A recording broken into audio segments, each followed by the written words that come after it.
Chapter of the Arndtfield and Swart book, the social media book. Today we're going to talk about the new narcissism. It's kind of an interesting chapter, and I found this wonderful PowerPoint. Okay. While historically speaking, in real-world contexts, narcissistic behavior offered few, if any, redeeming qualities, and quickly served to alienate people from meaningful relationships. Social media, by its very design, propagates non-meaningful and superficial relationships that cater to the inveterate narcissist. By extension, it promotes rather than rejects narcissistic instincts and favors highly disordered and deleterious behaviors that translate into subjective markers of success in the way of artificially inflated and often entirely disingenuous friendships, fans, and followers. While all humans have an innate need for positive affirmation and validation, social media, since arguably 2009, as a significant milestone year for reasons discussed further on, has been contoured around the expectation of not only affirmation but of adulation. Long-standing behavioral norms conducive to community building and cooperative living, including the use of measured and appropriate behavior in order to elicit validation from peers, have been replaced by the expectation of a spectacle of one type or another, accompanying or punctuating all daily undertakings, no matter how perfunctory or frivolous. By extension, amidst this superficiality, in order to maximize one's relevance in these spaces, behavior that has historically been deemed taboo is rewarded through enhanced metrics of popularity and, more so, on online relevance, to the extent that there is a discernible social advantage in the evolutionary sense to being a disordered narcissist as clinically defined in digital environments. And a good example of this is Kim Kardashian, who has no redeeming qualities whatsoever, except for her beauty, I guess. But she has become a media star mainly because of her presence, I guess. And this all started with this all started with a sex tape that she made back around 2009, and since then, not just her, but all of her whole family has become these celebrities of sorts, and they do absolutely nothing. I guess some of the daughters are models, but other than that, they really don't do anything except influence, makeup, clothes that they wear. Really kind of bizarre. Narcissus was widely known for being the most handsome man in the land. This is in ancient Greece. This is Greek mythology. Narcissus was widely known for being the most handsome man in the land. Narcissus actually loathed his admirers and would-be lovers, treating them with disdain. As punishment for his arrogance and his pride, the goddess Nemesis, whose duty it was to punish those exhibiting pride and hubris, lured Narcissus to a reflecting pool. Upon seeing his own reflection, the vain young hunter remained so transfixed on the image of his own beauty that he lost the will to leave the water's edge and ultimately the will to live. And he died, and in his place came a flower, and that flower was the narcissus or the daffodil, as interesting as that is. Sigmund Freud, who in 1914 published a paper titled On Narcissism, an Introduction, he argued that narcissism is a normal part of the development of the human psyche that provides the impetus for survival instinct. Primary narcissism strives to maintain a perfect image of one's ego, in part by seeking love, affection, and approval from others to keep up the narcissistic supply. Freud theorized that secondary narcissism arises when a person's libido withdraws from objects of the world to magnify the reliance on themselves. for satisfaction in a form of megalomania, or the obsession eroticized or otherwise with one's own power and ability to dominate a given subject, group, or place. And this is Sigmund Freud here. He's the one in the middle. These are his two sons. I know this was in 1914 because his two sons went off to World War I, serving in the military, and Freud did not. I think one of his sons didn't come back, but the other one did. Anyway, that's Sigmund Freud in 1914. Otto Kernberg and Heinz Kohut in 1967 developed a framework that led to the first use of the term narcissistic personality disorder. At the time, the literature distinguished between three types of narcissism, namely normal adult narcissism, normal infantile narcissism, and pathological narcissism, with the latter form forming the basis of the narcissistic personality disorder, which was officially recognized for the first time by the American Psychiatric Association's third edition of the Diagnostic Statistical Manual of Mental Disorders, the DSM-3, which was published in 1980. So narcissism before that was it was identified, but it wasn't identified as a mental illness. Consider the current diagnostic criteria for narcissistic personality disorder as tabled in the DSM, and traditionally existing in about 1% of the general population and between 2 to 16% of the clinical population, or among those who have an identified pre-existing mental health condition or related personality disorder.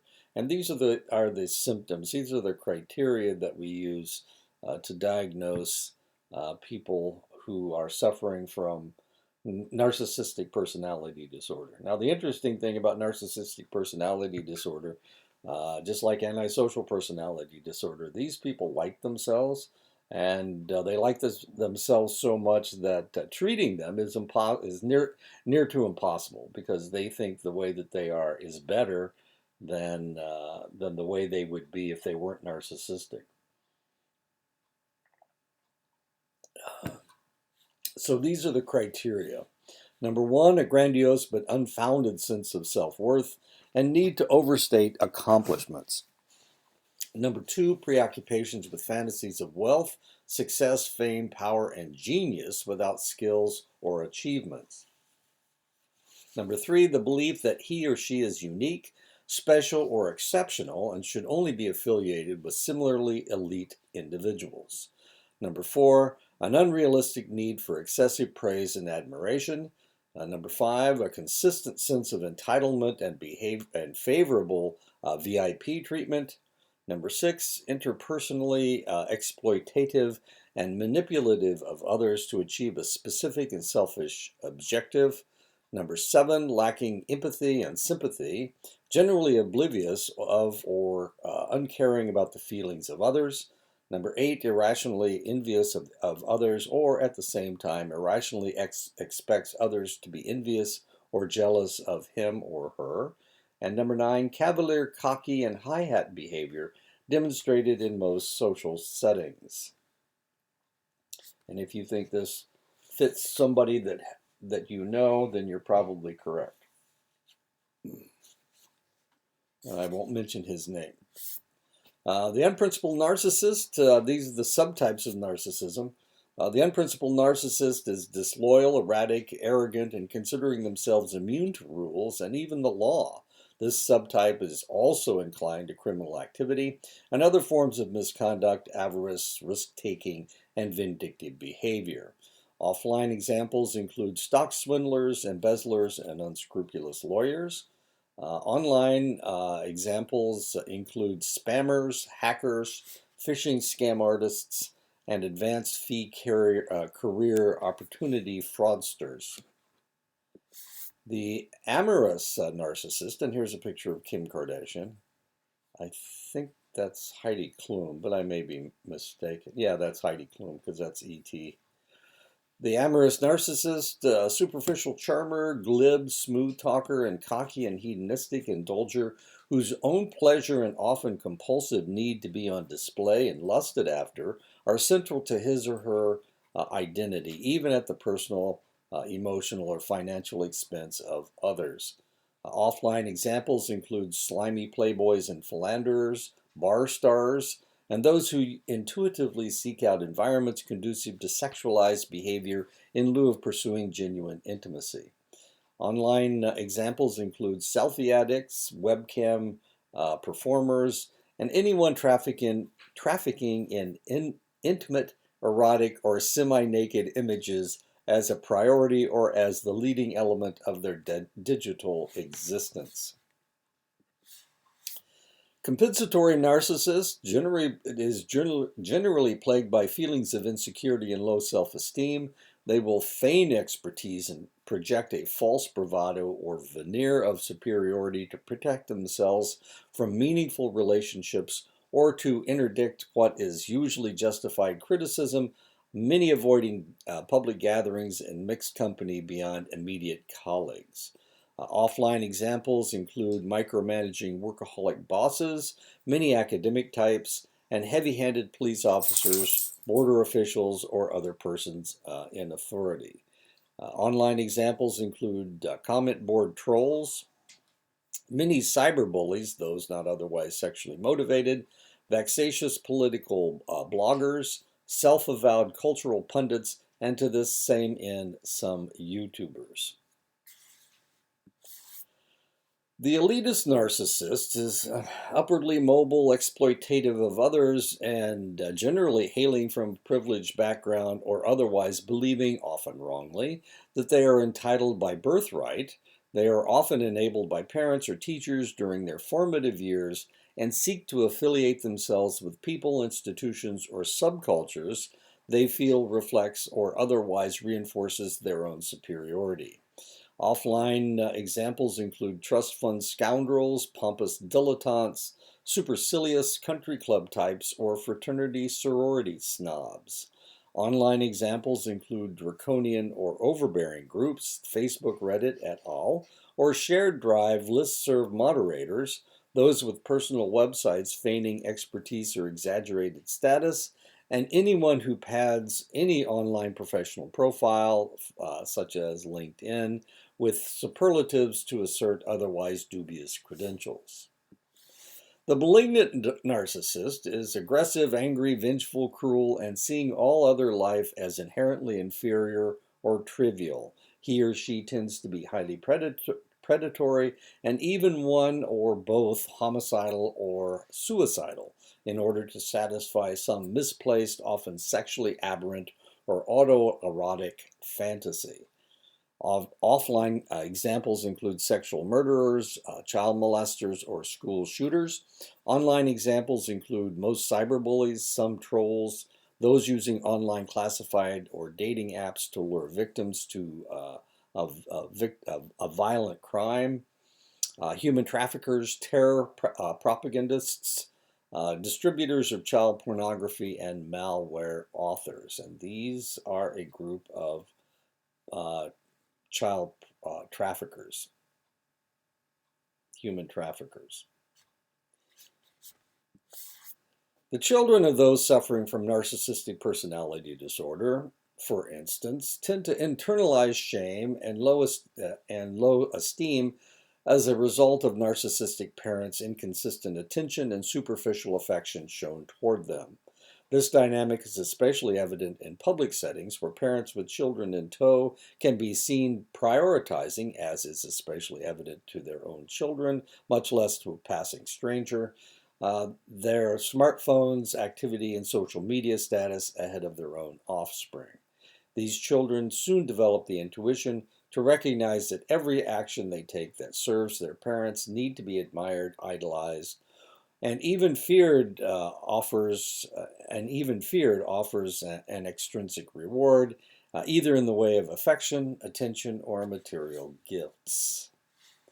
In time, children begin to contour their lives around the same dysfunctional debit-credit system in which respect and affection are purely superficial and transactional. Later, these same children grow to become people pleasers and fundamentally lack their own interests and identities as adults, inherently seeking out relationships with surrogates of their narcissistic parents, hypercritical, capricious, and emotionally unavailable, and whose behavior they find hurtful but manageable. Kind of like an alcoholic. The co-workers of those suffering from narcissistic personality disorder are also subjected to their toxic behavior in offline contexts and have been shown to suffer elevated stress and decreased work performance, with the disordered narcissist's penchant for Machiavellian and even psychopathic tendencies in occupational contexts adversely affecting productivity. Narcissists and their victims rely on a codependent relationship that is similar to the experiences that the children of narcissistic parents share.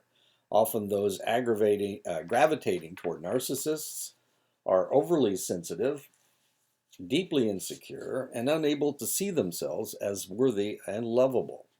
They seek approval and recognition from others who they deem to have those qualities. Based on their mutual reliance, they increasingly take steps to please those with more power, defer to their opinions and perspectives, and take any blame that may come their way, all to cling to the illusion and of fame or exceptionalism by association.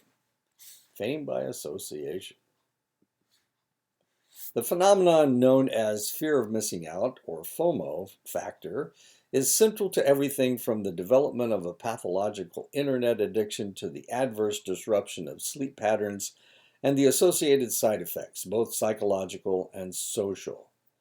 It also describes a generalized anxiety and state of persistent but irrational apprehension that has its roots in the inevitable narcissistic framework of social media to impel one of two related behaviors. The disordered narcissist can use the ice bucket challenge as a laudable pretext to seek attention and promote themselves online to satisfy their deranged compulsion for adulation and libidinous acclaim. A homicidal psychopath can feign affiliation with a known terror group in order to rationalize and contextualize their otherwise senseless and wanton need to create mayhem and hurt people. Social media allows like-minded users with all spectra of mental illnesses and personality defects to find each other and to learn from each other, both directly and by imitation. The coincidental dependence of smartphones, combined with the mass rollout of new social media options from roughly 2011 onward, has enabled an upward swing in a disorder known as dysthymia, a less severe but more chronic and long-lasting form of depression. In fact, the authors found that risk of dysthymia increased relative to the amount of time spent on social media. So does social media create depression? Too much, yes, it certainly does. From dysthymia to reactive psychosis to a recent UCLA study which suggested that across all language profiles, social media overuse can approximate a hypomanic condition in otherwise psychological well-adjusted users who then suffer periods of extreme high and delirium followed by prolonged periods of melancholia, anxiety, and self-loathing. The narcissistic architecture of social media is simply not a natural state of existence. Something to remember. It's an unnatural state of existence. The most obvious comorbid personality disorder occurring simultaneously or as a gateway to narcissistic personality disorder is what is known as histrionic personality disorder. As a type of narcissism, the histrionic personality is defined by attention-seeking, affected behavior, and a flair for intentionally provocative and emotionally dramatic actions, beginning in the late teens or in early adulthood. Also, although the prototypical thinking is that narcissistic personality disorder is disproportionately represented in males and histrionic personality disorder, a variant of the same problematic behavior, more common in females, research has not substantiated this notion. The preconceived idea remains prevalent, strengthened by the fact that the typical patient distribution in clinical populations favors narcissism among men and histrionic personality disorder among females. The diagnostic criteria and formulations in personality inventories tend to have an inherent gender bias regarding descriptions of behavioral presentations. Gender and cultural expectations influence different outward reactions among men and women to meet the same goals. The histrionic personality is one that will also often tend to defer to traditional or more accurate stereotypical heteronormative gender roles, deferring to macho or manly affections and manners of speech and dress in the case of males, and sultry or sassy archetypes in the case of females. Even when the social setting or audience is more diverse, and such reinforced gender roles are actually frowned upon or seem inappropriate. Those with histrionic personality are often accused of dressing inappropriately or too scantily for formal occasions, or for being overbearingly attention-seeking and seductive in their interactions, to the point that it leads to strained personal relationships and even discipline in the workplace. And once again, Kim Kardashian. Hollywood Beauty Awards. I've never even heard of them. Platforms such as Instagram and Snapchat that are constructed around the transference of images, and which place extraordinary value on the dissemination or self-promotion of attractive or erotic images, epitomize the histrionic personality's fixation on affected and sexualized self-presentation. Whether as victim or princess, the histrionic female in particular is especially prone, whether online or offline, to exploiting those who are a captive audience to her vanity and attention-seeking. Histrionic personality disorder, as tabled in the DSM and traditionally existing in 2 to 3% of the general population, twice that of narcissistic personality disorder, and between 10 to 15% of clinical population, or among those who have an identified pre-existing mental health condition or related personality disorder. And these are the symptoms of histrionic personality disorder. Uncomfortable in situations in which he or she is not the continuous center of attention. Number 2, interactions with others are often premised on inappropriately forward, sexually suggestive, or otherwise provocative behavior and statements. Number 3, rapidly changeable and capricious moods and emotional superficiality, reliant on physical appearance and manner of dress as a means of drawing attention, good or bad, to varying extents of extremity over the life course. Number 5, style of speech used that is highly affected and flashy, but lacking in substance, including the use of phony accents or dialects. Number 6, regular excessive displays of affection or emotion that are inappropriate under the circumstances. Number 7, highly suggestible, susceptible to groupthink, and tends to go with the flow to please others or defer making his or her own decisions. Number 8, considers relationships to be more serious and intimate than any reasonable person would consider them to be, or they actually are.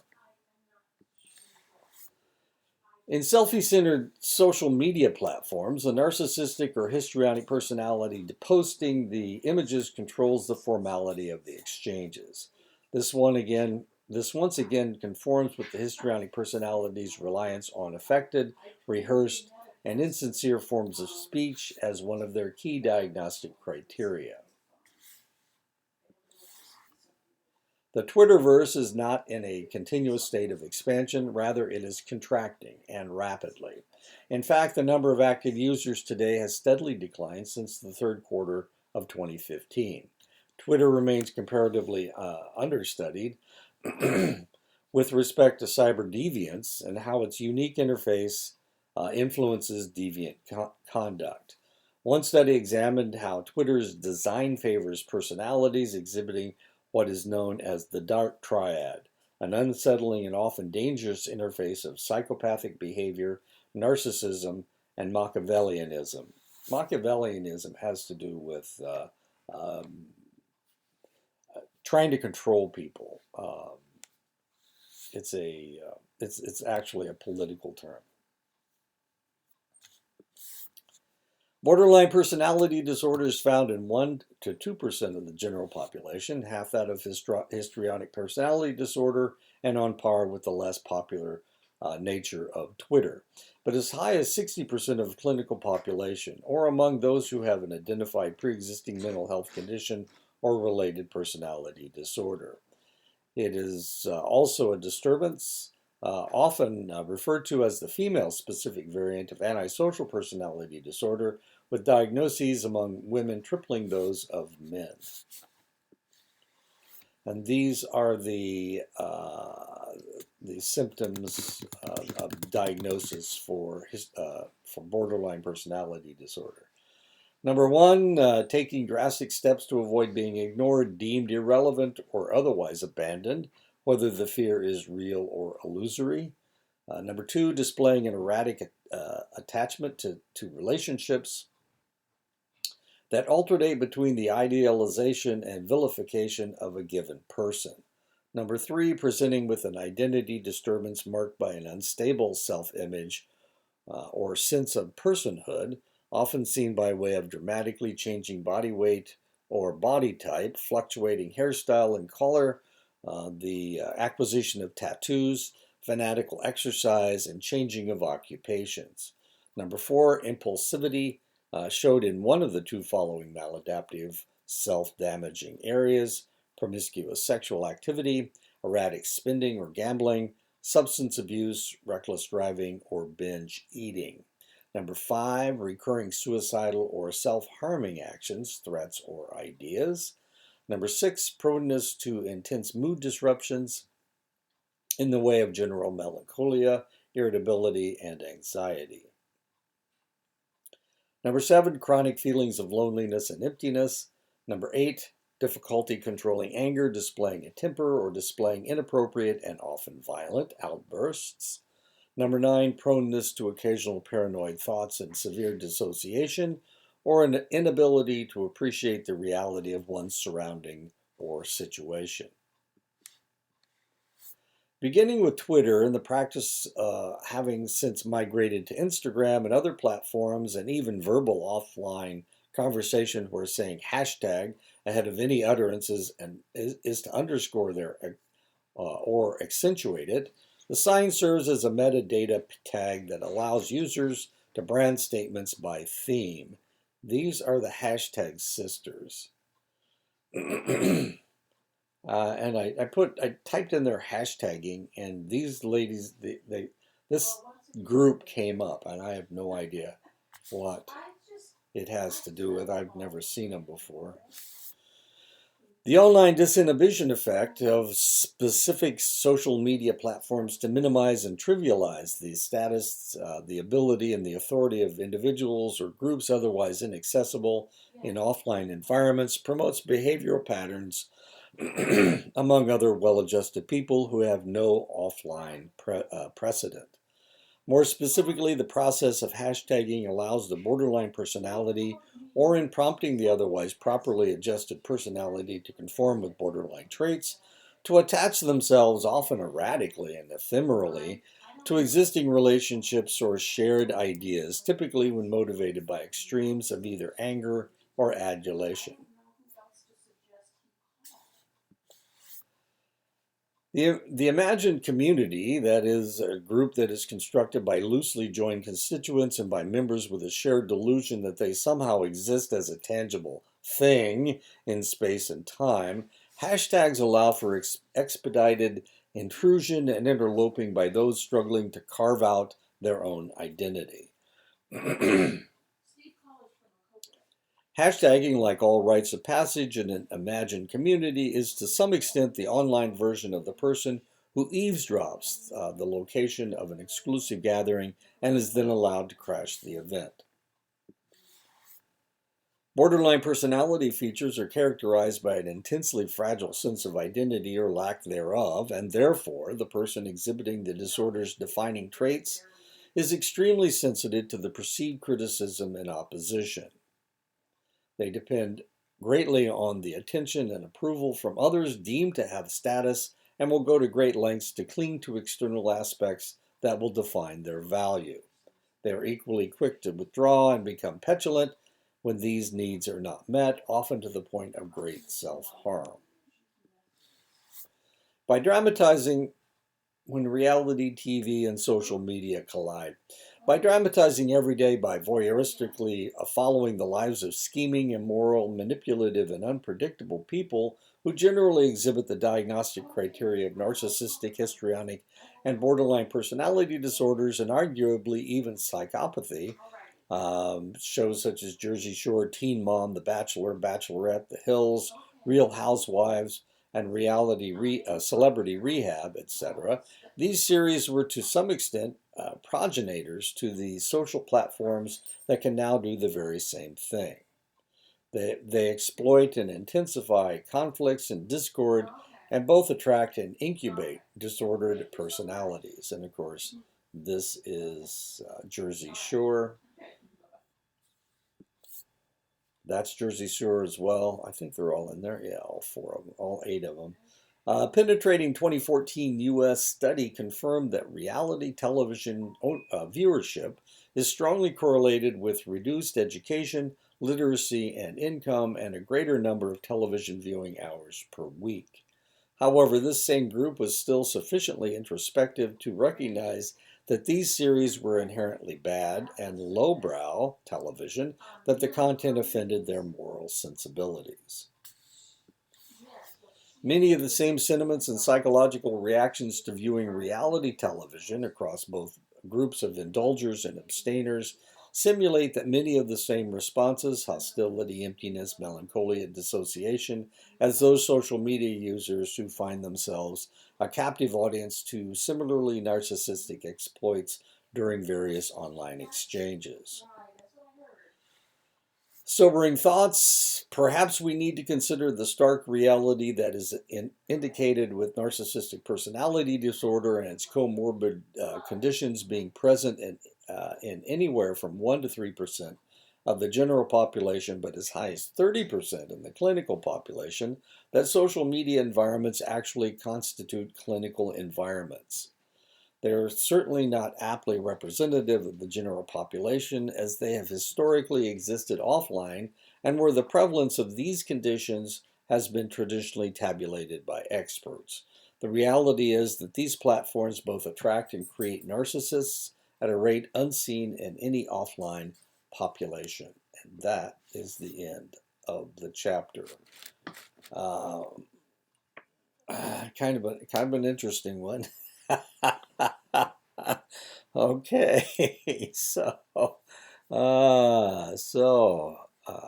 the social media tends to bring the worst out in people, I guess, is what they're trying to say.